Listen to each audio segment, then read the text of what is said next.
Okay,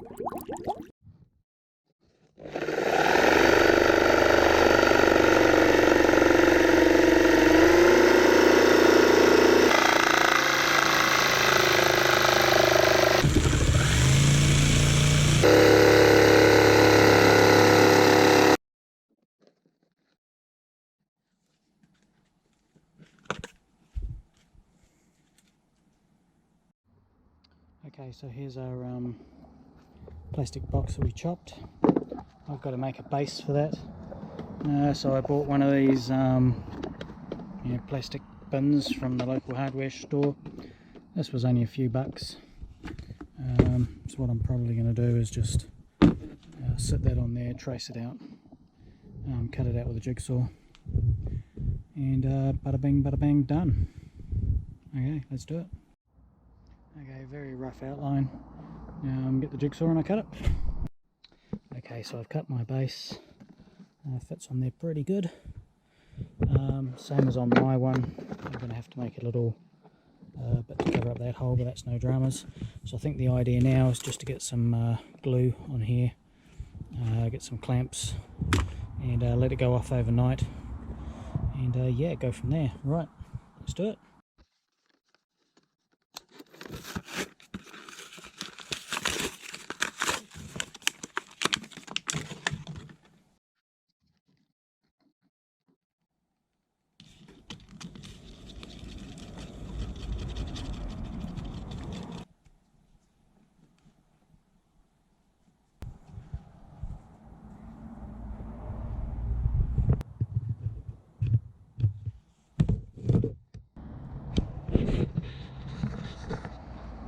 Okay, obviously we're going to do a lot better job once this first bit's gone off, filling all those gaps, but yeah, that'll do us for now.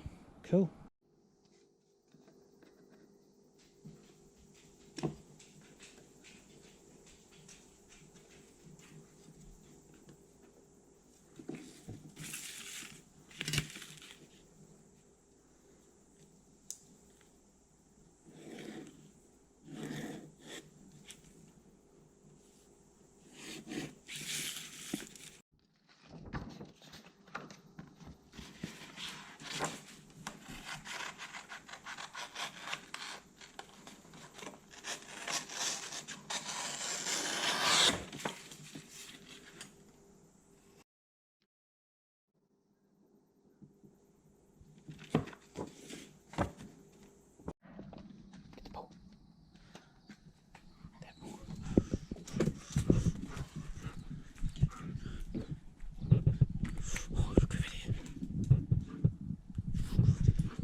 Template. I'll get my marker pen, mark around that.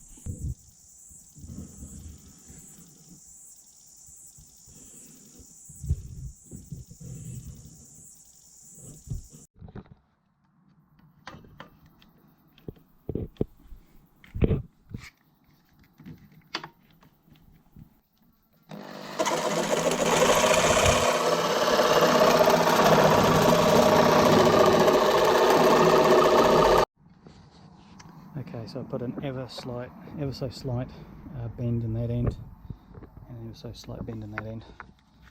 And this should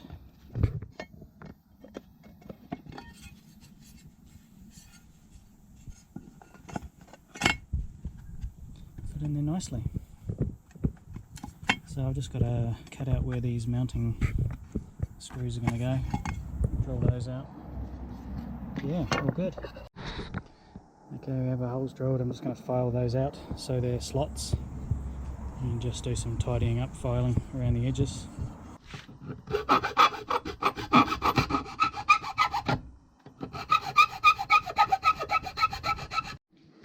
Okay, so we've got a plate bolted down in there. Let's get all of our Motogadget stuff and figure out exactly where we're going to put everything.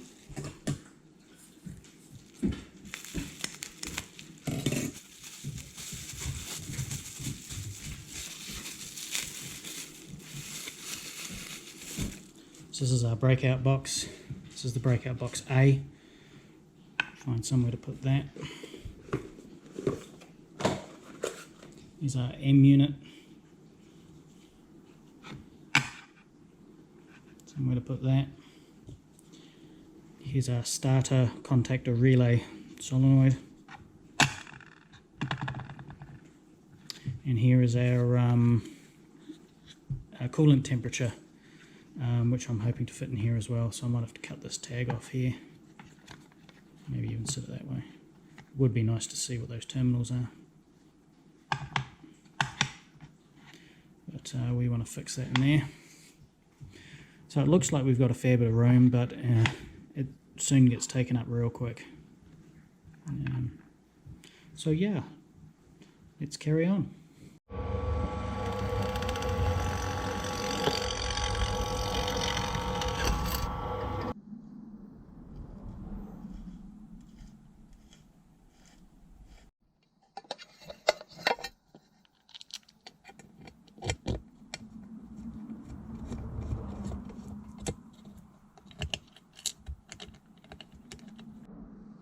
Okay, so these are the bolts that come with the M unit. They're not overly long, and by the time I go through my aluminium plate, we've got very little, how do I show that, very little coming through. So I'm going to change these. I've got lots of bolts in M6, so these are M5. The only M5s I have got a Phillips head. So I'm just going to use these for today. I can put those through and get a decent nut on there. And also I want to get a lug on here for the ground, which is going to make these ones even thinner. So yeah, need to get some longer bolts. Those ones are no good. But like I say, we'll use these Phillips head ones. There's no reason why we can't for today. Yeah, let's do it.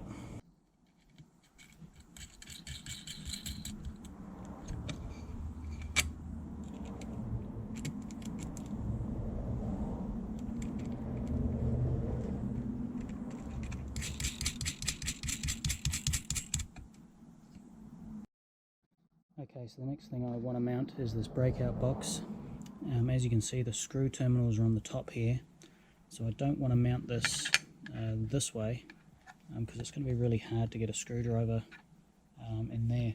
So I'm going to do the same as what I did with my one, is I'm probably going to mount it like so or like so. And I'm going to do that by using a bit of this angle. I'll cut it to length, and bada bing, we're done. So let me go cut that, I will be back. Okay, so I've just made this little bracket, drilled some holes, breakout box bolt onto there, then this bracket will bolt onto here.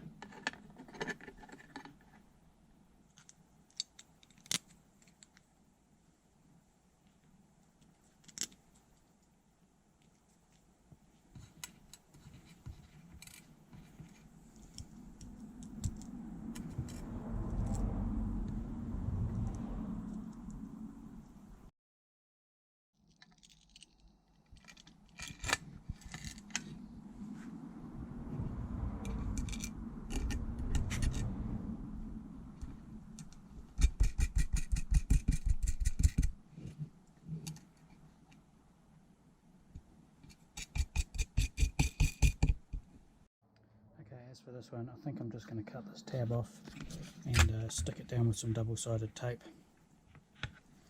I think I'm trying to make some brackets just going a bit overboard, so I'll carefully cut this bracket off and we'll go from there.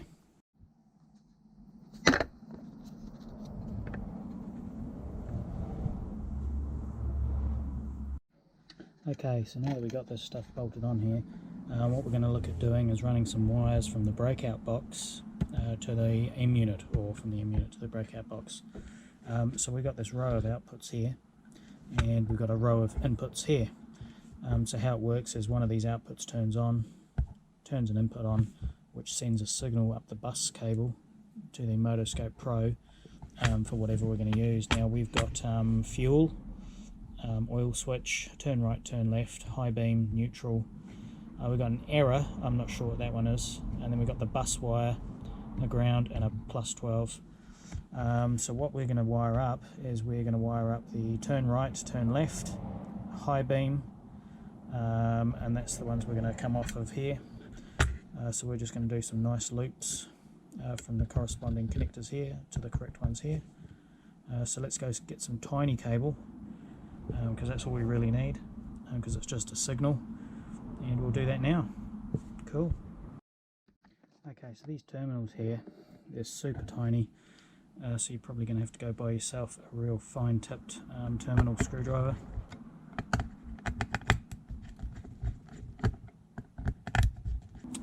Okay, so we're going to come off of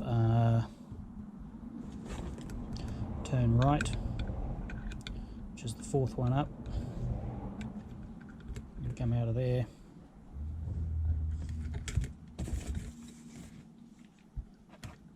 Go to turn right, which is the third one down. So we'll have the cable something like that.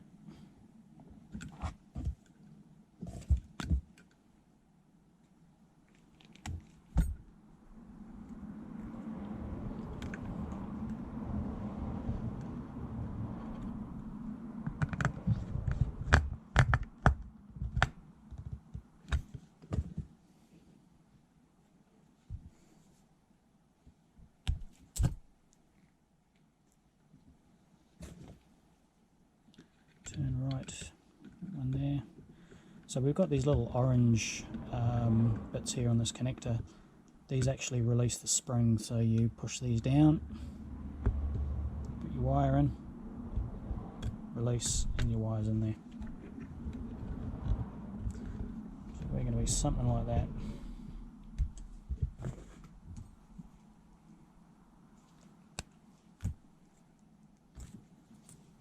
Now we're going to do turn left.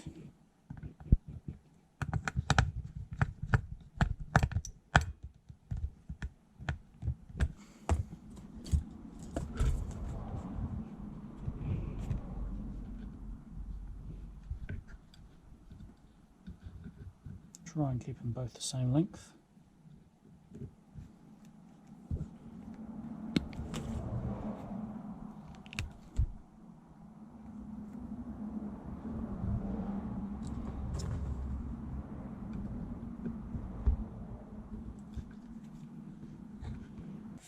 Next one we want to do is high beam, which is this one here, which is the 1, 2, 3, 4, 5th one down.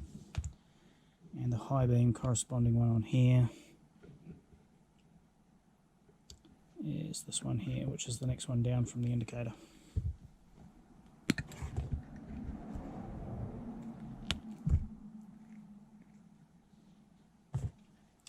So high beam, one there.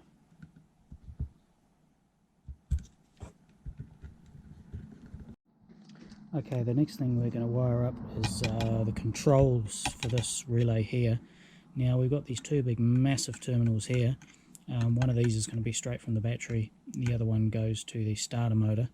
But what controls this is these two smaller spade terminals down in here. Now this came with this plug here, which you could use. But I foolishly chopped the wires way too close, so we're going to bin that, and I'm just going to use some crimp spade terminals, which will just go straight on anyway. So yeah, we'll do that now. We'll make up two cables. One I'm going to make up as a red, because that's a positive supply, and the other one, as we all know, brown is ground. So we're going to use a brown cable as the ground. So let's do that now. Okay, so there's our brown. Just going to leave some length on it.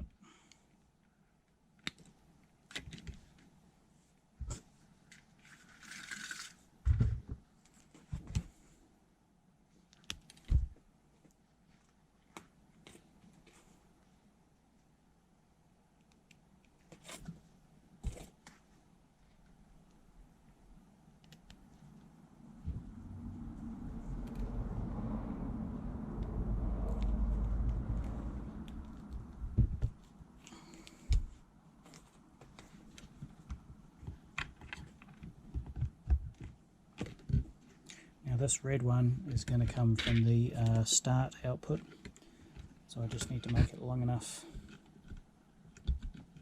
to get into here.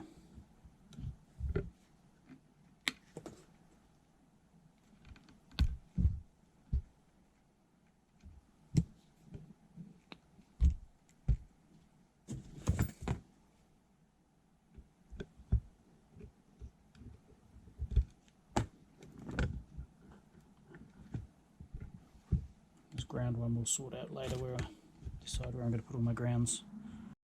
Okay, so next up I've got to get a plus 12 and a ground to the breakout box. So let's grab another red.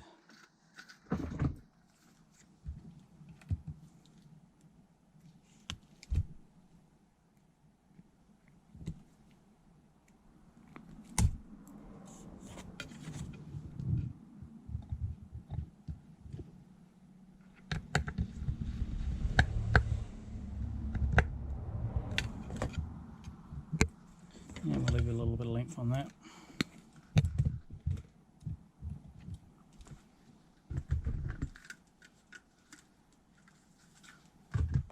And another brown.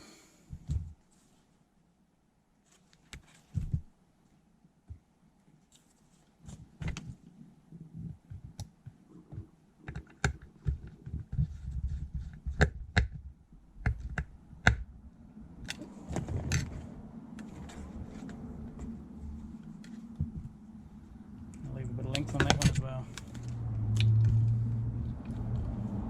Let's coil those up to keep them out of the way.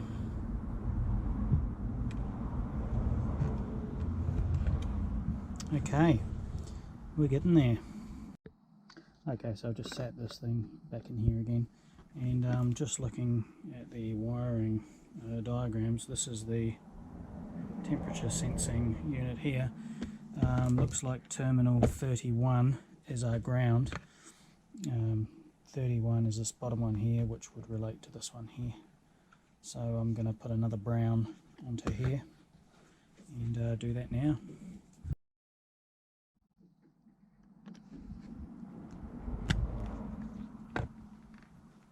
And again, we're going to leave a little bit of length.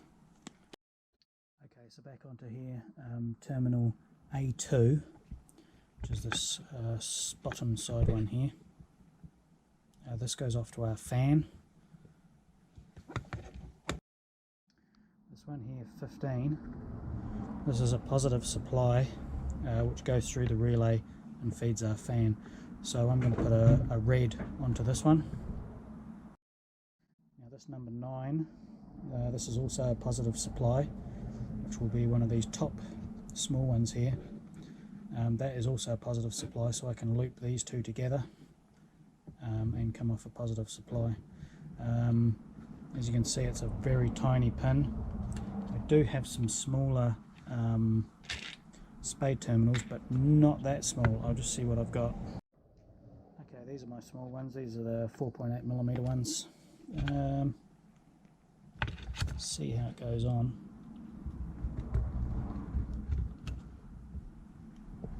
Yeah, not that great.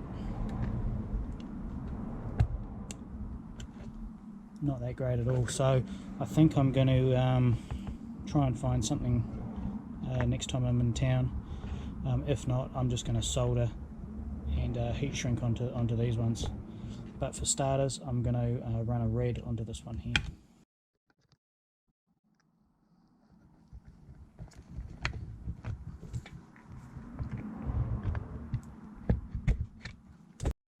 Okay people, well I'm going to leave this video here. It's getting awfully long and I need to go into town tomorrow and get some supplies. But let's just do a quick recap of what we've done. We've obviously mounted our stuff. We've run some cables across to our breakout box. These are positive outputs. They're just doing the inputs on the breakout box, and then that gives the Motogadget Pro, the dashboard, the information. We've got a plus 12 and a ground. On this thing we've got a plus 12 and a ground. This thing we've run a ground, and we've run a positive from the start output to operate this relay. Now, I've said in past videos you don't have to have this. Motogadget seem to think that these two outputs here is enough to turn your starter motor over. Each one pumps out 15 amps, so that's 30 amps. But I still like having this in as a bit of redundancy. I'm not sure how much that starter motor draws. Is it less than 30 amps? I don't know. But I'm going to wire this in just to be on the safe side. The BMW technicians back in the 80s, they've got a big massive contactor here for a reason, so I'm going to stick with it. So anyway, thanks for watching. Hope you enjoyed the video. Keep tuned because the next one won't be too far away, and yeah, we'll carry on. Okay, out of here.